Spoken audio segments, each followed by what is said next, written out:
Okay, thanks, Usha. Thanks, Andy. Yep. Hi, everyone. Um, Today, I'd like to give a overview of um, different ways you can program persistent memory from Java. And this overview will be really brief, but there's several ways to access PMEM right now. And then we'll dive a little bit deeper into just an introduction on one of the libraries that Intel has as part of a PMDK, the low-level persistence library. And then we'll walk through some code samples on using LLPL. So the first three items in the list here are all open source libraries started by Intel. We'll talk about LLPL today. The second thing on the list is what Andy just talked about, and the Java bindings for PMDK are really good. It supports three very ubiquitous types in Java: byte arrays, byte buffers, and strings as either keys or values. And then there's a third library. This was the first one we actually started, Persistent Collections for Java. This is a much higher level library than the LLPL we'll talk about.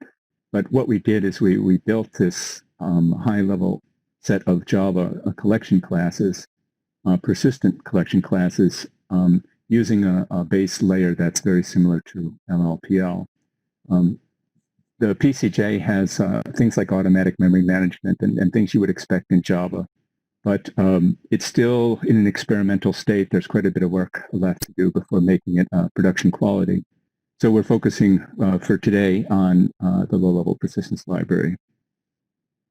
And then at the bottom are two enhancements to OpenJDK. The first one is a small change to the map byte buffer API that makes it easy and suitable for map byte buffers backed by persistent memory. That's available in the current release, JDK 14. And then in incubator status in JDK 14 is a new package called java.foreign. And this is part of a Panama project in the OpenJDK. It's intended mainly as a replacement for JNI, but as they re-architected this java.foreign package over the last couple of years, it turned out that a very useful base layer is a memory access layer, kind of core to the whole thing. And that memory access layer, as well as things above it, supports persistent memory as well as volatile memory.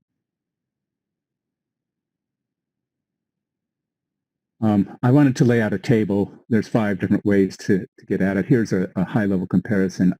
I won't walk through this, but I thought this would be useful for you to look at in the slides afterwards. So LLPL is available now in release 1. We just released 1.0 at the end of last year, and it'll run with any JDK 8 or later. It actually uses the two very important PMDK libraries, libpmem and libpmem-obj. Particularly, it gets some of the heaviest lifting from the libpmem-obj library, the memory allocator, the failsafe memory allocator, and transaction implementation. LLPL can be built with either Maven or Make, and we're very close to having LLPL available on Maven Central. So the goals of this unusual library, it's unusual in that it's low level, and Java is a pretty high level language. But our goals were to give really flexible, high performance access to PMEM, particularly something that you could just program at a low level and access PMEM very quickly and directly.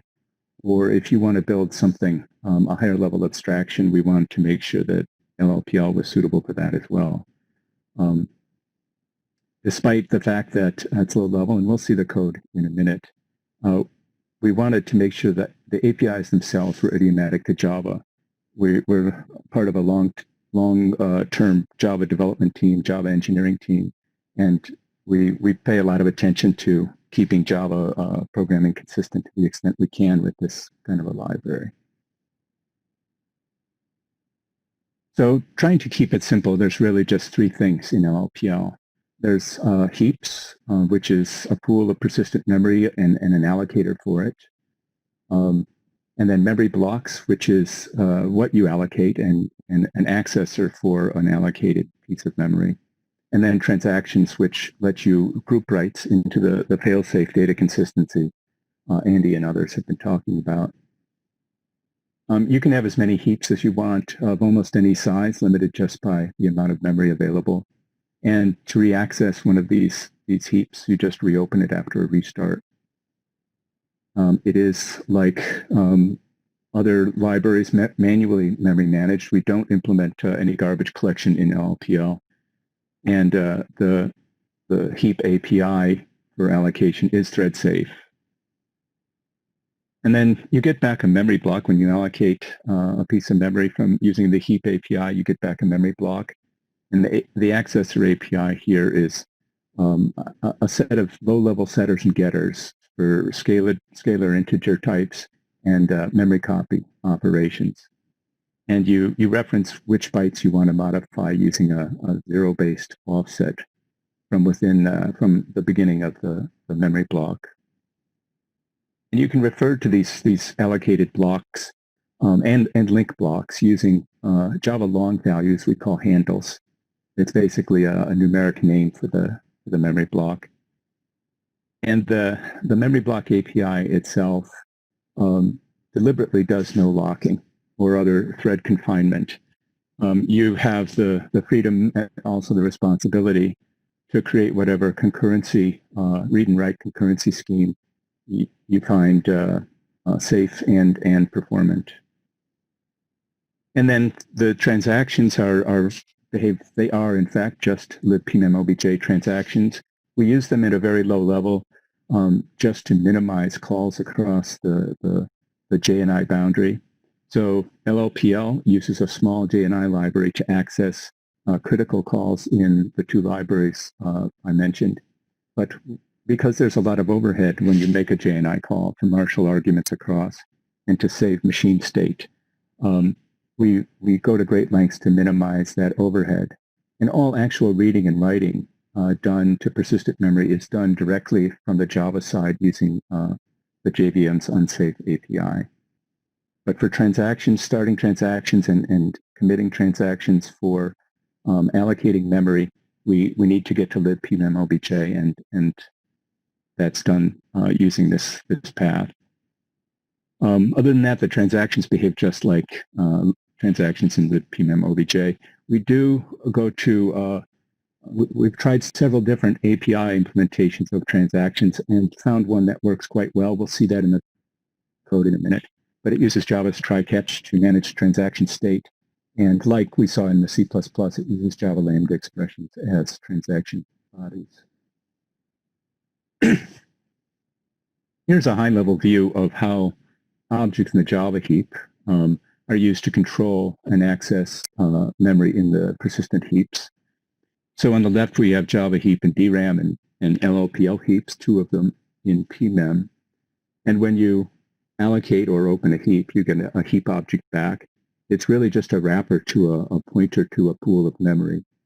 And when you allocate or re-access a memory block, you get a Java memory block object back. And it itself is really just a wrapper to a pointer to that memory block. So I'm showing two memory blocks here with on the Java side, and each corresponding pointing to a corresponding block of memory on the PMEM heap 1. You only need to have these access objects alive in the Java heap when you're actively accessing memory. And you can have as many heaps and corresponding memory blocks being accessed concurrently in one Java process. Typically, you might just use one heap, but you can have as many heaps active as you want in an application. So we talked to other presenters have talked very, in a clear way about the differences between a volatile kind of write and doing a persistent memory write. And so I'm just calling out, reiterating some of what was already said. There are three kinds of writes we think about. A regular write you would do to DRAM, in which you write the data and it makes it to the CPU cache and it's visible, but not flushed. So the durable write we talk about in LLPL requires you to flush that data after you write it. And then if you need a stronger data consistency, fail-safe data consistency under like power failure, then we have to do a transactional write in LLPL. And that requires this backing up of the data before the write is actually done. And we have an operation where you describe the range of data you're going to write before you write it. And that when that's added to a transaction, it becomes backup data that the transaction can use to restore to the original pre-transaction state if the transaction is interrupted. And then the flushing part for transaction happens automatically if a transaction commits. So these are the three kinds of writes. We offer actually three kinds of heaps. And this is the reason for this goes back to the point that others have described in the importance of testing for persistent memory errors. If you forget to flush, you have a consistency error potentially. If you forget to add a data range to a transaction and the transaction gets interrupted, you'll have inconsistent heap state. So in the Java space, we really don't have tools like Valgrind commonly available. So we're looking for a way that's Java-centric to give you knowledge about the absence of these kinds of bugs for applications that absolutely have to have that knowledge. To start with, in the case one, in the first kind of heap we just called heap, it's the general heap, you have full manual control of flushing and adding to a transaction, similar to what you might have in C or C++ if you chose to use that kind of coding convention. But you have to remember these steps manually. If you forget them, you can have heap corruption. To make it easier, if you really know that all of your writes have to be durable, you don't want to take advantage of certain flexibilities in manual flushing. You can flush automatically using a persistent heap. If you do use the persistent heap and your code compiles, you know that all the writes were flushed after being written. And likewise, if you need stronger consistency guarantees, you can use the transactional heap in which you're guaranteed that all the writes are backed up before being written, and then transactional, either as a single, like a memcopy operation will be a fail-safe memcopy, or if you group them into a user transaction, which we'll see in the code, that's atomically fail-safe as well. So three kinds of heaps, and I'll describe one use of transactional heap we used in an application retrofit, which is right here. This is really just kind of a motivating example, and this was a collaboration we did with the Cassandra open source people to create a persistent memory storage engine for the Cassandra database. And this is the design. This actually came from one of the Cassandra PMC members, and a long-time 20-year database veteran came up with this. It's a concurrent design that takes advantage of the fact we have byte addressable memory now, and you'll see that it's the concurrency comes by breaking data into different shards and then having single-threaded data structure service read and write requests on the different shards. So this is the same kind of data distribution strategy Cassandra uses across nodes in a cluster, but now it's being used within one node to give concurrency for many threads to access one database. The data structure being used for this is a thing called an adaptive radix tree, and at the very bottom there's a link to a PDF we use to implement that. And I won't go into the details of the Cassandra architecture, but this replaces an LSM. Cassandra, like others that have been described, RocksDB, etc., Cassandra is an LSM-based database, and this replaces that with an in-memory data structure, which is essentially a bunch of single-threaded radix trees used to store partitions and rows in the database. All of the persistent data structures in this were implemented using LLPL. And just splash some data results we got from the persistent memory storage engine compared with an NVMe-based SSD baseline. We saw really big speedups across all the different workloads here.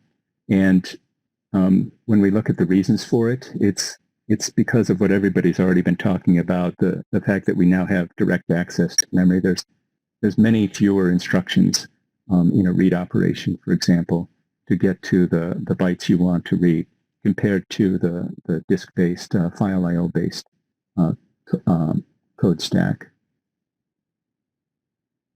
Okay, at the end of this slide deck, there's a long list of links, and everything we're talking about in here and the code we'll talk about is all available. In particular, all those code samples are available at that link. This is the link we're going to go to now, essentially. A little bit different date, but okay, so let me switch over to the code samples here. And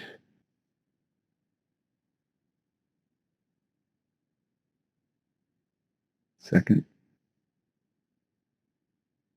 Okay. I hope that's all visible. And I'm not going to walk through all of these because I'm trying to make sure we leave some time for questions.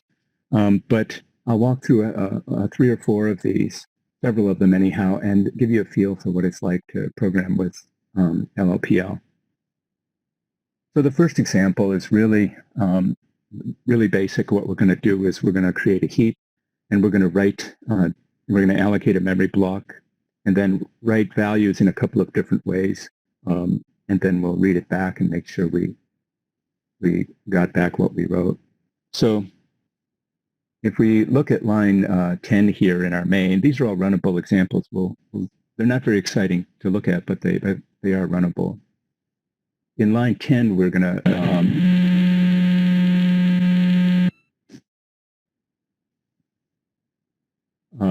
to create a heap. The first thing we need is a name for it, and we'll create that using a string in line 10. And then if this is the first time we're running, we're going to create the heap. That's in line 12. We'll observe whether the path exists, and if it doesn't, we'll create the heap. Otherwise, we'll open it. And the create heap call in line 12 is a static call on heap, and it just takes the path to name the heap and then a Java long, which is the number of bytes we want in this heap. And then on our first run in our little example here, we're going to do some initialization. So in line 16, we'll allocate a memory block. We'll make it 256 bytes. And the false means that we don't need to make this a transactional allocation. In this particular heap, you have the flexibility of doing either just thread safe allocation or transactional allocation. And I'm just demonstrating just an atomic thread safe allocate call on ultimately libpmemobj. What we get back is a memory block, and we'll use that to read and write in a minute. But before we do that, there's a particular persistent memory operation specific to persistent memory that we'll do here. And we'll make a little bookmark for this block in a specially named location on the heap called the root. And what we store there is this 8-byte handle to the block. So in line 17, we get the handle by saying block handle, and we'll call heap set root to store that 8-byte value. We'll see how we use that to bootstrap access back to that memory block on subsequent runs. So let's we'll write a long value to that block. We'll start that in line 20 by calling block set long. And we'll write it at the very first byte of the block, offset 0, and some value 1, 2, 3, 4, 5. And now to make that durable and flushed all the way to the memory module, we'll call block flush. And this takes both an offset to start the flush at and a number of bytes. So we're just telling it to flush the 8 bytes we just wrote. This will actually end up being a 64-byte flush, but we can be as precise as we want to in these operations. And now we'll do another write. We'll just write another 8-byte value, but we'll do it transactionally. And in line 25, we create a transaction using a static method on the transaction class called create, and it takes a heap as the first argument, and as the second one, it takes the body, which is a runnable in this case. Now, since this is the general heap, we do everything manually. And in line 26, before we actually modify any memory, we want to add a range of bytes that we're going to modify to that transaction we're now in. So we call block add to transaction. And in the same way, first argument is an offset within the block. And we're going to write at the, let's say, next 8-byte location. So offset is 8. And we're only going to write 8 bytes. So we'll add just that little bit of memory to the transaction. And now we go ahead and do the same set long call in line 27. And if the body of the transaction completes without interruption, everything is committed and is fine. We'll see some other examples of how transactions behave under failure in a subsequent snippet. So let's do one more thing here. One of the particular values of persistent memory, particularly from a performance standpoint, is to be able to have direct pointer links between blocks of memory. So we can just essentially dereference pointers and quickly navigate complicated data structures. So in line 32, we'll allocate one more block of memory. Let's make it 256 bytes again. We'll write some value into it just to have a test value. In line 33, we'll call set int, and we'll write 4-byte int 111. We'll flush those 4 bytes in line 34. And now we're going to do one more write, and it's going to be an 8-byte write, but it's going to be the handle that names the other block we just created. And we'll write that into an 8-byte space on the first block we created. So this is done in 35. The block.handle gives us the pointer to that. It's not actually a pointer, it's a handle, but it's a reference that's stable for the life of the allocation. And we'll write that 8-byte value at offset 16 within our first block. So once we flush that 8-byte write in line 36, those two blocks are linked, and we can create things like lists and trees using this kind of a linking mechanism. Okay, so by the way, you've seen just about, that's essentially everything there is. We've provisioned a heap, we've allocated some memory, we've done some writes, both durably, if that's the consistency policy you want to implement, or transactionally if you need something stronger. And then we've linked blocks together. There's not a whole lot more. The rest of what we'll talk about is just optimizations and actually some simpler versions of what we're seeing here, things that automate the flushing and the transactions. But let's imagine, or we'll watch when we run it, what happens on a subsequent run. We'll read back all the values and assert that they're correct. So in line 40, we're going to use that root location again, this time getting the handle we stored there.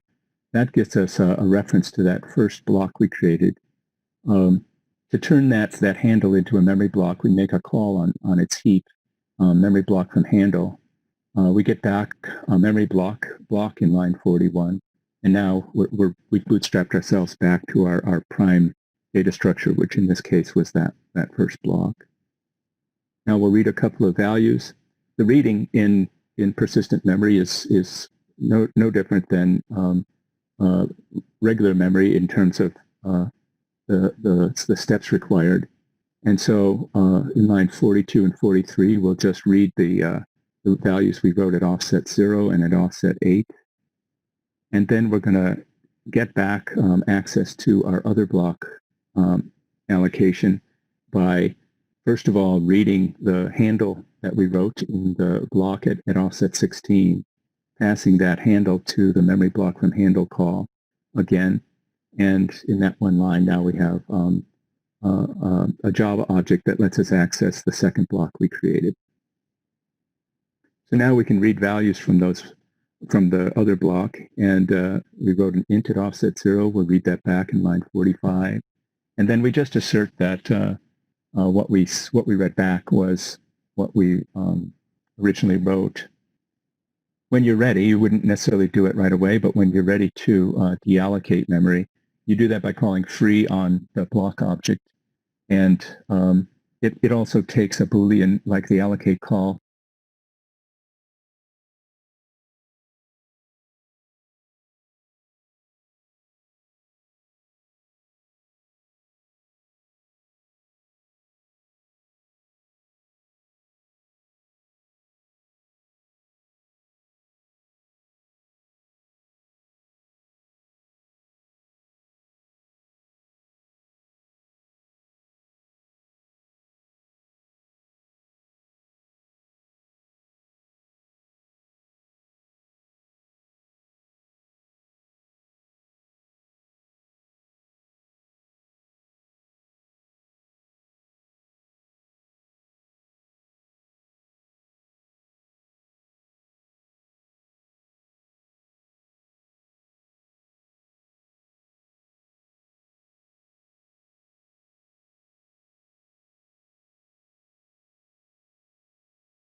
is not that efficient because each of those added transactions will potentially be a creation of a new undo buffer to back up the data you're about to write. And since we know that this data was, say, initialization of a block, we can do it in a bulk way by recognizing that the ranges are close together, and we can go to a pattern like 44 through 49, where first we're going to write all these bytes. Let's just add it in one big bulk add call. And then we're just doing essentially, volatile writes in lines 46, 47, and 48. But if that body completes without interruption, the transaction, as part of committing the transaction, will flush all those writes and then get rid of the undo buffers that were created to back up the data during the transaction.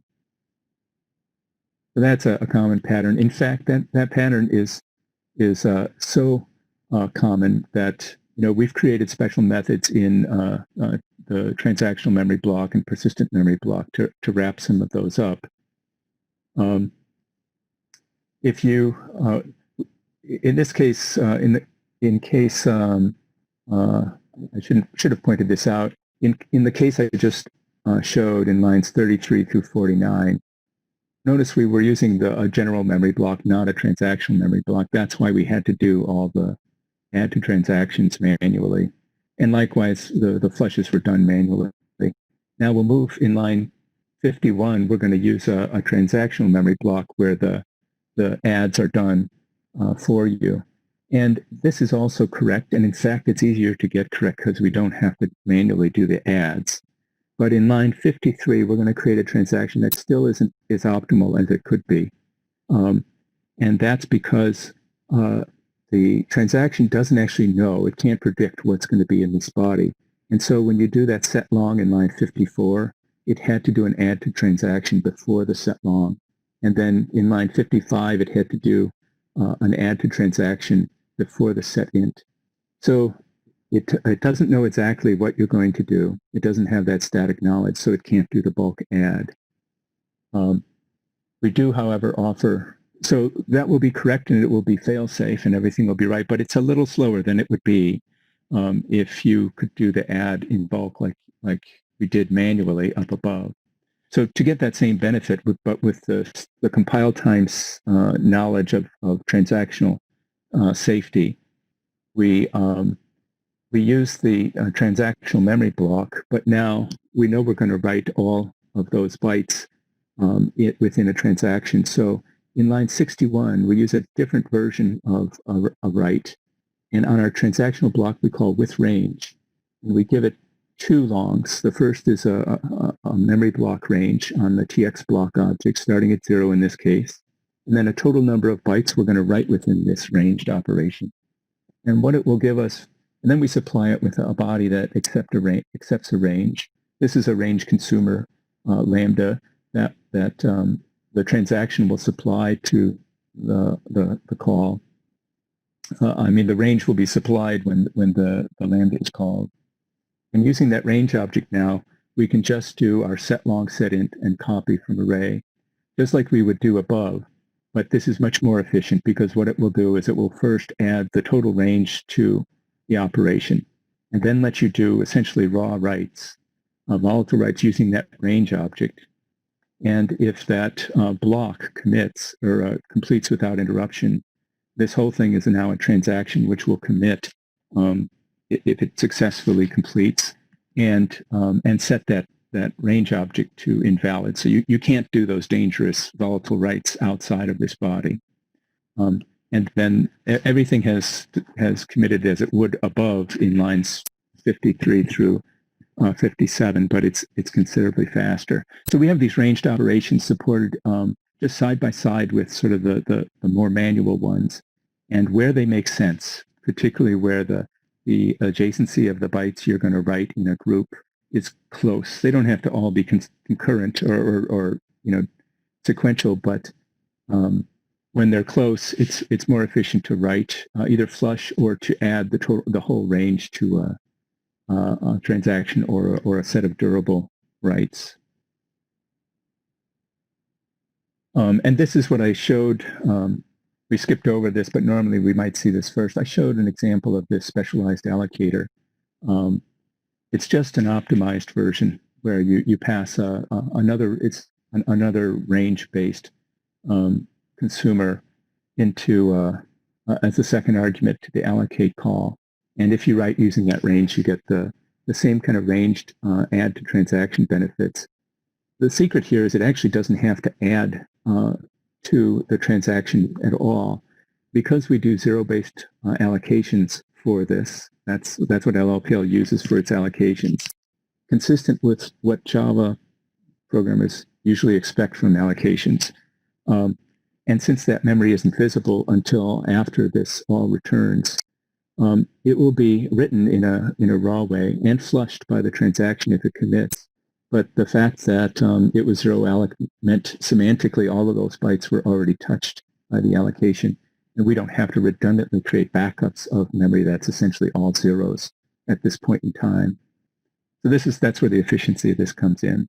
This is just reflecting stuff you can do in C or C++, but bringing it into the Java space in a natural way using idiomatic Java types like the functional objects, consumer. We support runnable, consumer, and function. If you wanted to return a new memory block from one of these ranged operations or from one of the transaction bodies, you can do that using a function that returns a T, and that could be anything you want, such as a memory block. All right, we got through all of the examples. I might have gone too fast. I hope that was something everyone could follow. If there are any questions now, I'd be happy to answer them. And if not, that is all I had. Thank you so much, Steve and Andy. We don't see any Java-specific questions, but I have something to kind of share. So if you could give me okay. If you could just unshare. There we go. I think you have it back. Thank you.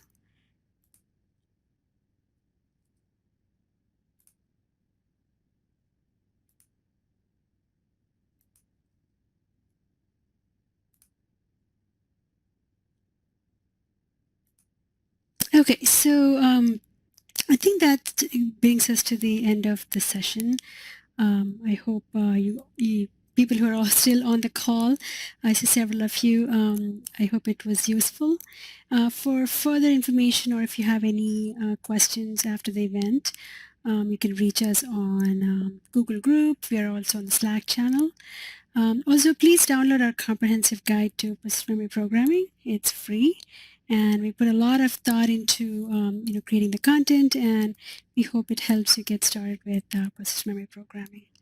And let us know if there's any topics missing from the book. We always welcome your feedback on the content. And so this has been a 3-day fantastic event for SPDK, PMDK, and VTune Profiler. They've been really great speakers, and we had 300 people register for the event and join us each day.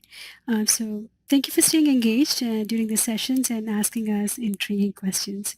I really appreciate that. So you'll receive an email with a survey link to fill in, and you can opt in for the raffle. So you have a lot of goodies that you could win. So please do the survey, and maybe you will have an opportunity to win. Also, the raffle results will be sent out an email, so watch out for that as well. So I think that brings us to the end of the PMDK Developer Day. Thank you all again. Please stay safe and healthy, and hope to talk to you guys soon. Thank you.